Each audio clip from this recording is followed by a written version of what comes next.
Hey, I'm your host, Jordan Montgomery. We're back for another episode of the Montgomery Companies podcast. And today we have a special guest, a man that I deeply respect, Geoff Woods. Geoff Woods is the co-founder and president of The One Thing and hosts the One Thing podcast, which is in the top 5% of all podcasts in the world.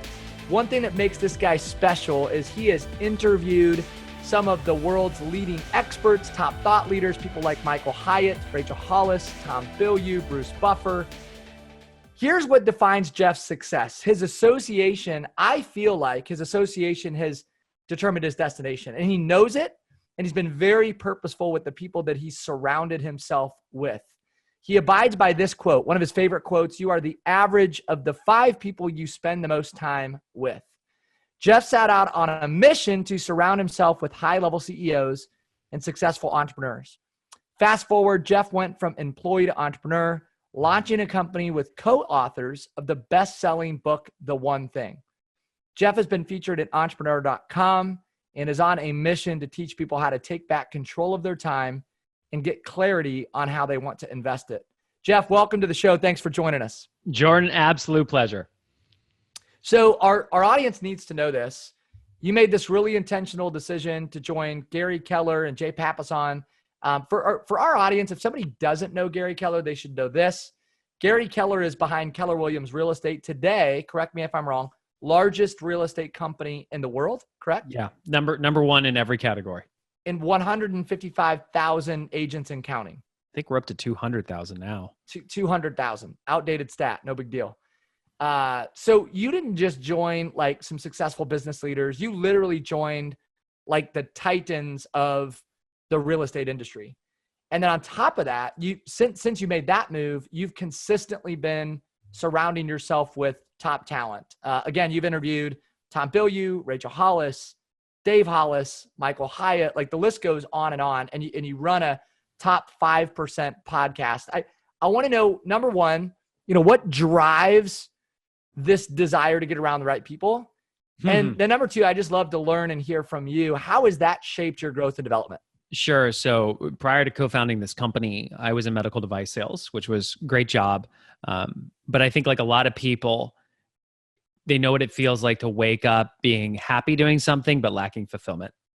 And that's where I was. But reflecting back on it, Jordan, I didn't have enough pain in my life to compel me to make a change because I was comfortable. And 2 things happened that changed that. A colleague of mine had a stroke when he was 35. And I remember my wife and I had just bought a house in Orange County, just had our first child, and my wife decided to become a stay-at-home mom. I was standing in the kitchen reflecting, wondering what would happen to my family if what happened to my colleague had happened to me. And then the next week, my company made a change to my commission structure. And overnight, I lost 40% of my income, which for anybody who has had a devastating job loss or pay cut, which, COVID for a lot of people, that resonates. That rocked me. And it took our bank account almost getting to zero for me to start asking questions that would require me to search past a wall of I don't know. Like, those big questions that you ask yourself and you go, I don't know. So you go and check email. Yeah, that was no longer an option.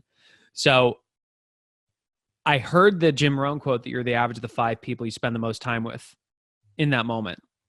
And that's when I really started to ask, who are my 5? And I didn't say, I don't know. I made the list. And when I looked at the list, I had an immense amount of gratitude because these are amazing people. And I'm going, I always want these people in my life. But I had this aha, which is I knew one day I wanted to wake up owning a big business that made a massive impact in the world and delivered real security for my family. And when I looked at the people I actually spent the most time with, I realized I was seeking guidance from people on how to build a business who weren't qualified to give it. And I realized if I wanted to be a business owner, if I wanted to make that impact, if I wanted to have that type of security, I had to surround myself with people who had built big businesses that made a big impact, that delivered real security. And that started the whole thing. So what do you say to a young entrepreneur or a young leader who's listening, Geoff, and they're like, okay, I get that my environment matters, the people I surround myself with matter, but where do I start? What's like step one? Yes. Step one is getting clarity on what you want. because a mentor can serve you best in their area of expertise. It's like you don't go to a real estate investor asking for stock tips. You don't go to somebody who's been in the retail space and to ask them how they build the next technology app. You got to first and foremost figure out directionally, where is it that I want to go? And if you don't know, at least pick a direction. Like we're getting into real world here. At the time, I thought I wanted to get into commercial real estate investing. Not where I ended up, but that's what I thought at the time. So step one, I picked the direction. And step two, I knew I had to start telling people about it. This was 6 degrees of separation. So just leveraging the fact that if you can start telling people what you're looking for, that they may not be that person, but they might be able to connect you.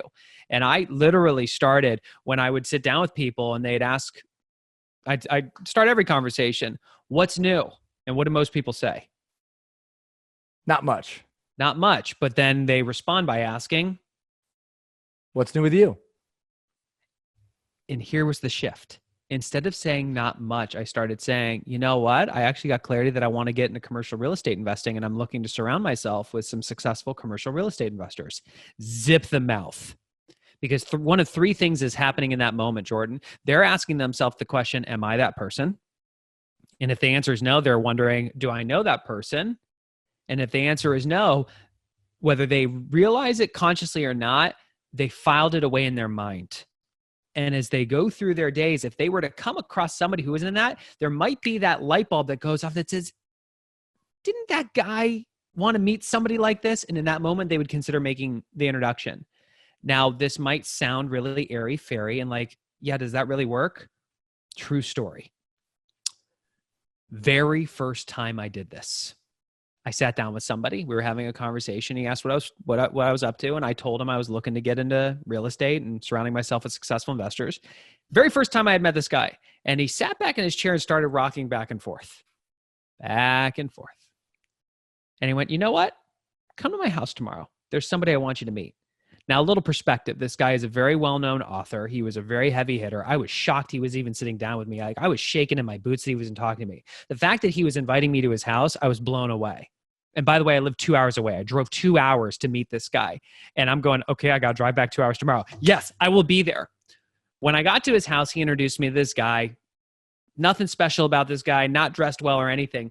Come to find out that this dude had done over 10,000 commercial real estate transactions. Wow. And he took a liking to me. You fast forward 6 months, I got my first opportunity to invest in a building. Because one time I told somebody what I was looking for. And this, by the way, has happened again and again and again to where I am today. One of the things that makes you special is you're really intentional. I picked up on that just in our brief interactions and studying your journey. So you've obviously made a lot of very intentional moves. You've said yes to some things, but perhaps what's defined your success more than anything else is the things that you've said no to, Geoff. And I know that you're passionate about what we say no to. And to me, it's like one of the things that makes top performers impressive. It's not necessarily what they say yes to. It's all the things they stay away from. Right? Can you talk about that? Sure. I think Steve Jobs is actually a great case study of this. When he came back as CEO of Apple from 97 to 99, he took the company from 350 active projects down to 10. He literally shed 340 initiatives that had already been funded, let alone said no to all the other opportunities. As a result, Apple went on to become one of the most valuable companies in the world.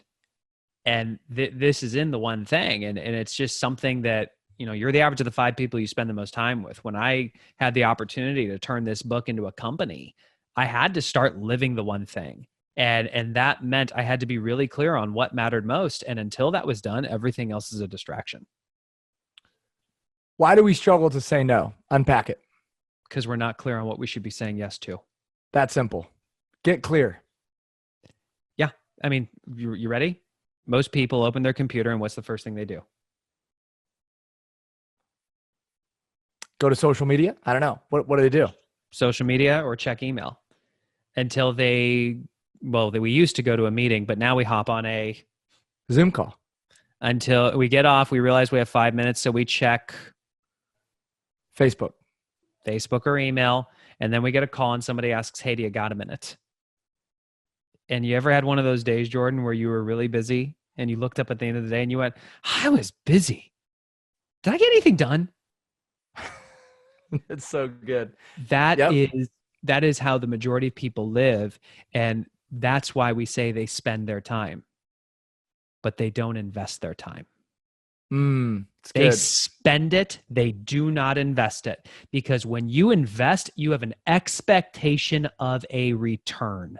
Come on. It's Most good. people are living reactive lives, saying yes to the stuff in their inbox, the text messages, the phone calls, the gotta minutes, but they're so busy doing the things that, sorry to be blunt, don't actually matter, that they don't slow down to ask the question, what does?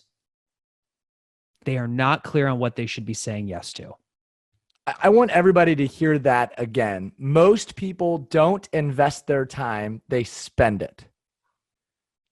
Craig Rochelle owns the rights to one of my favorite quotes.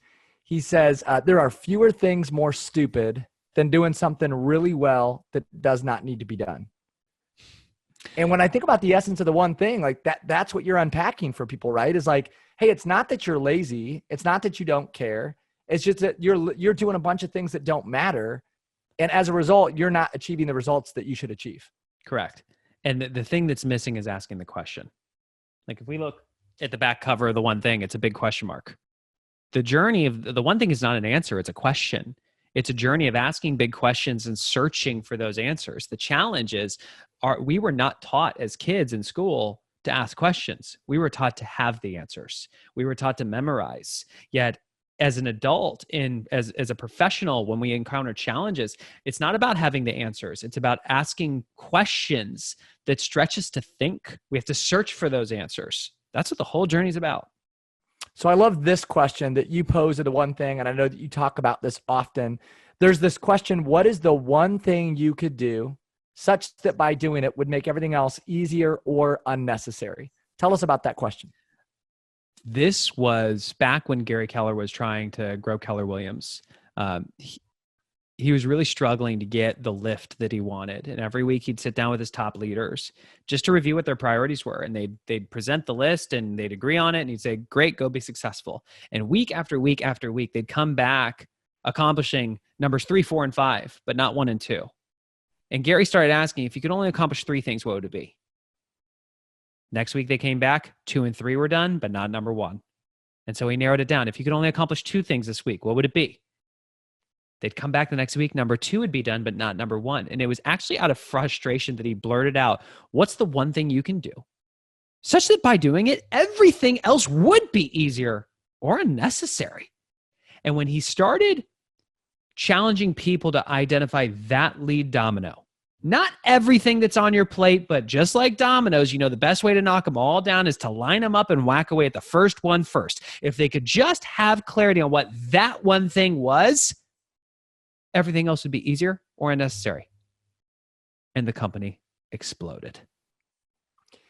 Give us some examples. There's a lot of case studies, right? You've done a lot of research on companies that have focused on one thing. Like they have their one thing, they've gotten really clear. Sure. Tell us about that. Well, I think one of the greatest myths, the first thing that even I hear it when you asked it is, but I have more than one thing. Folks, we all do. We are not submitting to you that you can only have one thing or that you only do one thing. Extraordinary success is sequential, not simultaneous.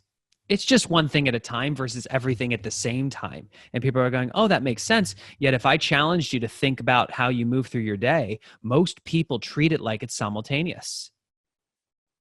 While they're on the phone, their email is opened and notifications enabled. Then they go to the meeting and they're hearing text messages. Like they while they don't consciously do this, they unconsciously tell the world that they are responsive to the channel of email, to the channel of social media, to the channel of Slack, phone calls all the time. And they bounce from one thing to the next thing to the next thing, and they undermine the very productivity that they seek. But what about balance? So I'm a businessman. I've got a family. Sure. I'm trying to maintain some balance, and you say balance is a myth. Yeah, it's a lie. I mean, if I asked everybody, if you weren't driving, to stand up and balance on one foot. Are you balanced or are you balancing? Balanced is a state. Balancing is an action. And the thing that work-life balance is a lie because it doesn't exist. It's not 50-50. It's not even. But Gary said it really well. Working long hours is cheating. And when he said this, it really rocked me because I had been raised in a culture and listened to certain podcast hosts who talked about how you need to hustle more. You need to grind. You just need to work longer. You just need to outwork your competition. And it's BS because you can do the wrong activities. And if you work long enough, if you work hard enough, you can muscle your way to a result, but you cheat yourself out of what it means to live a life. And here's what we've observed from whether it's an individual we've worked with to, I mean, we walk into some of the largest companies in the world to help them make this part of their culture. We see most people spending their work hours in email, meetings, and saying yes to God minutes. Then they go home. And when they're sitting on the couch with their family, they're checking their email. And when they should be going to bed, they're finally going into the wee hours of the night, getting the things done that matter. That's a life of regret, folks. I'm going to underscore that again. Working long hours is cheating. How many people need to hear that? Uh-huh. So let's flip it. So what's the opportunity? What choices do we have? If you want to live an extraordinary life, it means you have to be as efficient and as effective as possible during the hours that you work, and at a pre-prescribed time, shut it down and you go and you live your life. And I learned this the hard way, Jordan. I mean, when I got hired, I was told I had to be able to demonstrate I could do 3 things in 90 days or I was fired, which, by the way, that's what we call a job description. The 2 to 3 things you have to do exceptionally well or you're fired. Not everything. These are the 2 to 3 things that matter most. And if you can't do these things, these 20% things that generate 80% of your results, you are fired. I had to prove I could cast a vision for the company. I had to drive $100,000 out of thin air, and I had to prove that I could recruit talent. In that order of priority. So we start with which number? Numero uno, cast the vision. I remember walking into the boardroom and I handed Gary and Jay each a copy of my GPS, which is what we call a 1-page business plan. It stands for goals, priorities, and strategies. And on it was the goal at the top, and then there were 3 priorities. We started talking about priority number 1. I remember Gary and Jay asking a bunch of questions. I'm going, oh yeah, we're in a rhythm. I'm answering. I'm going, are we good? They said, yeah. And so I started talking about number 2. I remember Gary going back and asking more questions about number 1 and thinking, oh, he must have forgotten. Let me just handle those really quick. You good, Gary? Yeah. Okay. And I went back to number 2 and started talking about number 3. Then Jordan, he asked more questions about number 1. And it was in that moment that for those of you that have seen Meet the Parents, I felt like I was not in the circle of trust. Like, why does he keep going back to number 1? I did the best I could. I answered the questions. I said, are we good? He said, yeah.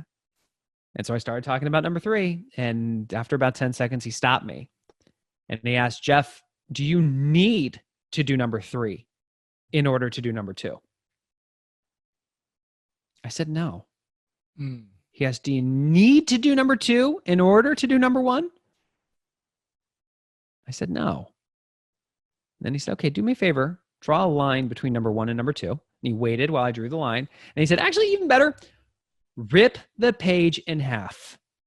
I kid you not, Jordan. He waited while I ripped my business plan in half. And then he said something that truly changed the way I view time. He said, don't even think about number 2 or number 3 until you've earned the right to by mastering number 1. We go through our days majoring in the minors. We work long hours checking email, sitting in meetings, saying yes to God minutes without actually being clear on what the one thing is or actually focusing on it. We spend a majority of our life majoring in the minors. That's a convicting statement. Like, you said that, and I'm sitting here going, yep, been there. And anybody that says they haven't been there is full of it, right? Because we've all been there. In some area of our life. Some area of our life. Yeah. That's right. And by the way, there's no judgment. I speak in a direct tone just to wake people up, and it's not your fault. You weren't trained this way, but this is what I respect about you, Jordan, and your audience is you're the type of people that are in search for more. That's why you're listening to this. So now you actually have the choice. Now that you are aware of it, will you do something about it? From here on out, you are now accountable. Appreciate that bold message, brother. And one of the things too that I appreciate about your mission and the mission of the One Thing is it goes beyond business. You know, I think so many people would receive the art of efficiency and having a singularity of purpose and say, yeah, you know, I want to be more efficient in my business. But actually, much of your mission is to help people in their personal lives. I know that you're really passionate about marriage and family. Could you spend some time just talking about your initiatives right now, helping people in those spaces? Well, the truth is none of us are going to get on our deathbed and think like, I wish I had driven X number amount of more sales. I wish I had gotten one more meeting or email taken care of. We're going to think about the people that matter and the experiences that were shared. And Gary has always just said, he's like, first thing he does every year when he plans his time, and we do this with our couples goal setting retreat, is we have people whip their planners out for the year and block their vacations, whether they know where they're going or not. Because Gary's mindset is, I'm going to block my vacations and I'm just going to work in between vacation. Whether I know where I'm going or not, I know I'm going to need the time at some points, and I can always take the time back. But the reverse is not true. And I'll tell you, I've been on my own journey with this, but this is the first year where I can confidently say I'm a family man with a business, not a businessman with a family. And it really comes down to your activities and how they line up. And it's why from us, the very first thing, we started as a virtual training company, but when we started facilitating events, the very first one we did was a couples goal setting retreat. My partner, Jay, we're going on 15 years now. Every year, he and his wife, Wendy, would hire a babysitter, escape their normal environment, and actually sit down and set their goals together.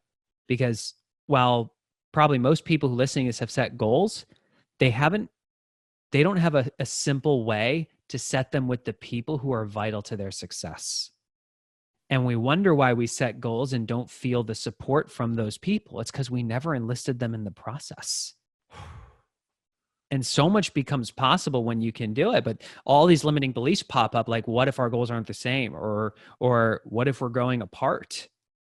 And the truth is, it's actually not about having the same goals. It's just about having insight into what each other's goals are so you can be a support and a force for them achieving their goals. So that's something we facilitate every single year. I think it's one of the best things we do. It's so interesting to me. So many people know that your association determines your destination. We know that the 5 people that we surround ourselves with shapes our reality. Ed Milet says it this way. He says your environmental game drives your mental game, and your mental game drives everything else in your life. What's the science behind that? Like the transfer of energy, the thoughts, the ideas, the accountability in your mind, if you were to sum it up, Geoff, what's the science behind that?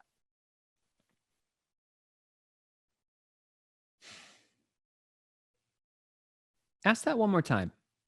So the science behind, and you're just a living example of this, right? I mean, one of the things that's been a hallmark of your success is the people that you've spent time with, right? So you literally have a front row seat to a juggernaut titan in the real estate business. You've interviewed all of these really fascinating people. Sure. And you've changed, right? I mean, it's completely changed your life. What's the science to that? Well, let's put it this way. The science is not my expertise. I can speak anecdotally to it because there's no doubt, like when you hang around people who dress a certain way, you start to dress because you want to fit in. When you hang around people who have certain hobbies, you take an interest in that. But, some I can't point to is BJ Fogg, who is a professor out of Stanford. I'm interviewing him coming up this month, but he's a thought leader in the habit formation space. But when we look at his behavior model, how we change our behavior, there are 3 major factors. There's the prompt for the behavior, there's our ability to do the behavior, and there's the motivation to do the behavior. And if we look at why your environment and specifically the people matter so much, they prompt you to think, behave, think and behave a certain way. And then based on your ability, they also provide that motivation. So they have a massive impact on how you behave and how you show up in the world. So good. We could spend another hour on that one subject matter. Very confident of that. Oh, yeah. And I want to circle back and just highlight one more thing. You said so eloquently earlier that was so impactful. I am a family man with a business. I'm not a businessman with a family. And I think about priorities and the order of loves in your life, Geoff, that are so evident. Man, that's the one thing, right? That's what it's about, is getting your time back and being able to invest it, not spend it, but invest it in the people that you care so much about. I want to ask you this really big question. I've got just a few more, but this is a big one. I'm a leader listening. I'm an entrepreneur. I'm a business owner. And I'm thinking like, okay, this is great stuff, but I'm trying to figure out how I incorporate this stuff in my business with my team. Like, where do I start? What does that look like? How do I implement? All leadership begins with self-leadership. And as a leader, you cast a shadow. So it can start with as simple as you asking, what's my one thing today? Literally, whether you figure it out or not, just asking the question and forming a habit around asking it, you will eventually figure out of all the stuff that's on my plate today, what's number one? And if you know what your one thing is, guess what you're going to start doing? Your one thing. And when you start doing that, you might then turn around and start asking your people, what's your one thing? Which that's going to shock them because they're going to go, wait, you're not going to tell me what to do? No, because leadership is teaching people how to think so they can get what they need when they need it. You don't teach people to think by telling them to do. You teach them to think by asking them questions so they think for themselves so you can coach them how to get to the next level. So from a high level, starts with you. But then you have to realize you have to bring models into place. How do I take proven models to ensure that people know what the one thing of the organization is? They know what the priorities are, in what order. What to do when priorities change. What do I do if I have a one thing and you have a one thing and they might be different? So these are all things. If you guys go to theonething.com and click on the training page, you'll see stuff around corporate, but it's very simple to bring it in. Full transparency, simple does not mean easy, but it is simple and it does scale. Moving from E to P, part of what you're just talking about there. One of the best parts of the book. Go deeper. It's one of the 3 commitments. There are 3 commitments you have to make if you want to live an extraordinary life. You have to make the commitment to following the path of mastery, always pushing to be better. You have to commit to moving from E to P, moving from being entrepreneurial to being purposeful. And I'll touch on that in a second. And the final one is you have to commit to living the accountability cycle. When things don't go your way, you ask, what could I do better? A lot of people wake up every day and do the best that they can do.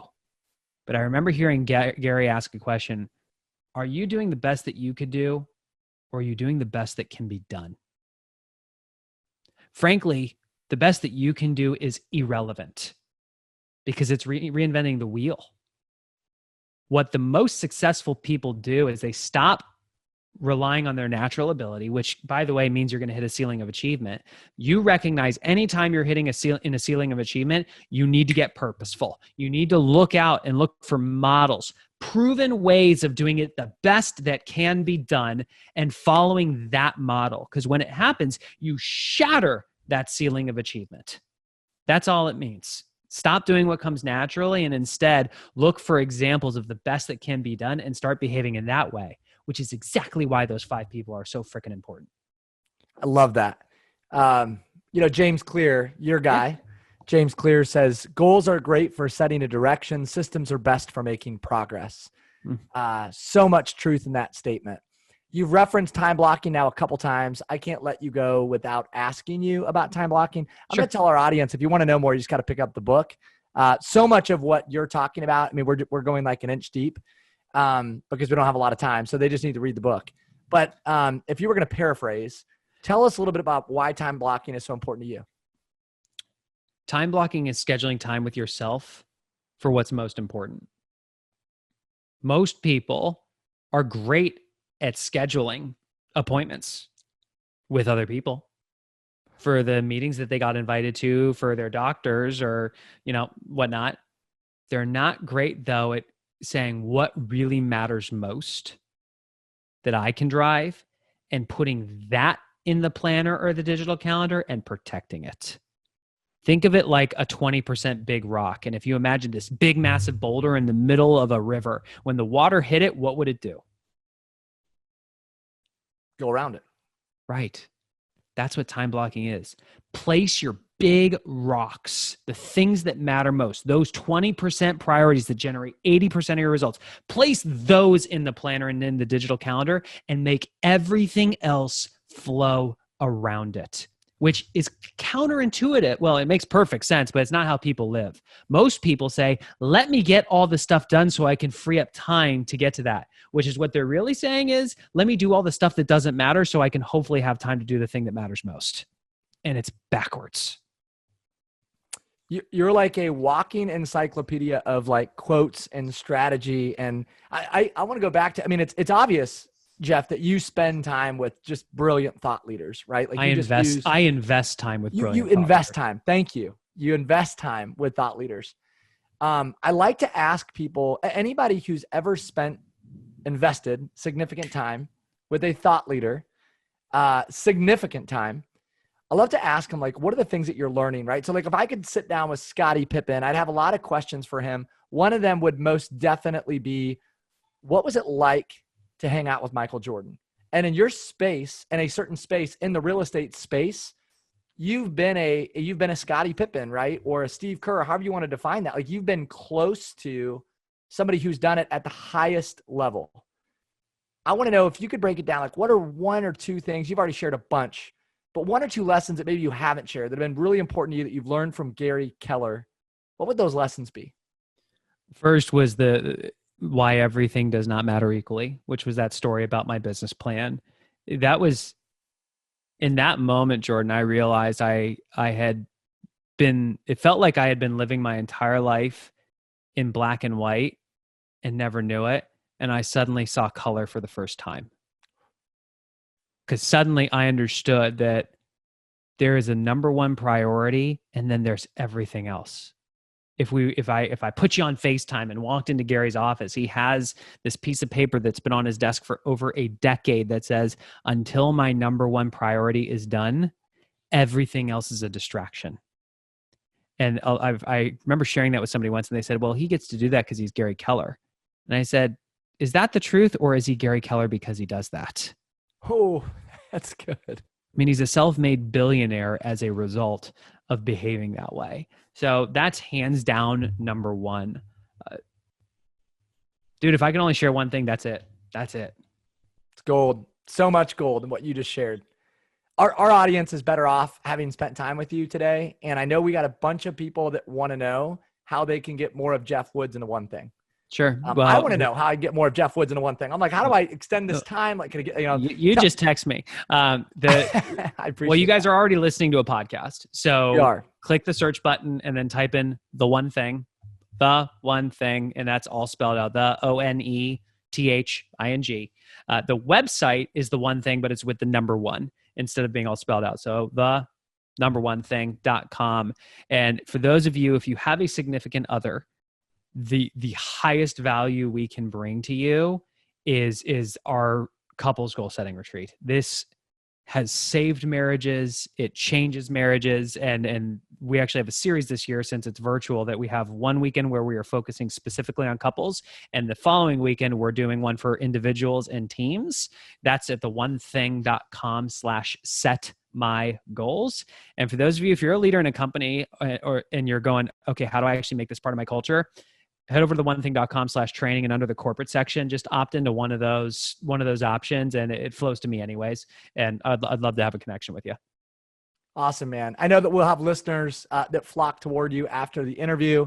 I'm already trying to think about, how do I get more time with Geoff? How do I learn from you? Just do another episode, man. I do just want to say thank you for your time and in the spirit of being really intentional. I mean, getting time with you is interesting, right? Like, you've got time blocks, you've got certain times where you do certain things, and Friday afternoon is like your podcasting window. Dude, so you should dive into that. There's a lot there. Yeah, I want to. I mean, I want to know more. I'm like, that's really interesting to me. Nikki's like, here's when Geoff will do this. Here's when he will not do this. And, if you try to move that, he won't move that. So, there's stuff right there that I could learn from you. Well, most people say yes to any white space on their calendar because they're not clear on what they should really be saying yes to. I'm clear that as a family man first and as a business owner second, I only work so many hours a day or a week. So I say yes to my family. And during the hours that I work, I need to be as efficient and as effective as possible. And based on my role as the president of the company, there are specific priorities that I have around driving business and our corporate partnerships and whatnot. And as an ambassador of the brand, I do need to say yes to opportunities like this to come on and have chats with great people like yourself, Jordan. And I can only do it so many times. So instead of reinventing the wheel every week on, well, what days am I going to do and am I going to track it? I just have set days a month where I will say yes to podcast interviews. And if it can fit into it, awesome. If not, then it gets pushed to the next month or the next month or the next month or never. You're a man that walks the talk. You talk about all this stuff, but then you got to go live it, right? And you said it earlier, the most difficult part of leadership is leading yourself. And so you talk it, but you walk it. Mark Batterson said this. I think this will resonate with you. It certainly did with me. He said, our goal in life should be that we are respected most by people that know us the best. And I think about your family, Geoff, and the people that you've prioritized. You're setting yourself up to be respected most by people that know you the best. And I just want to say thanks for your example. Yeah, man, that means a lot. Thank you. Listen, you're behind a juggernaut that is moving really fast. The One Thing podcast is a top 5% podcast in the world. You've interviewed some of the most incredible thought leaders. You literally sit at the feet of a giant, a billionaire who's the leading expert in real estate. You've done so much great work on your own. And I have a feeling for Geoff Woods, the best is yet to come. So for me to say it is a tremendous honor will be an understatement. I'm just thankful to have spent time with you today. Awesome, Jordan. Pleasure is absolutely mine. This has been another episode of the Montgomery Companies podcast. I'm your host, Jordan Montgomery, with our producer, John Choate. And we just wanted to give you our heartfelt thanks for subscribing, for following, and we look forward to bringing you more great content soon. Big shout out to Geoff Woods. Geoff, thanks for being who you are as you lead so many across our great country in the world of productivity and performance. Until next time, be well.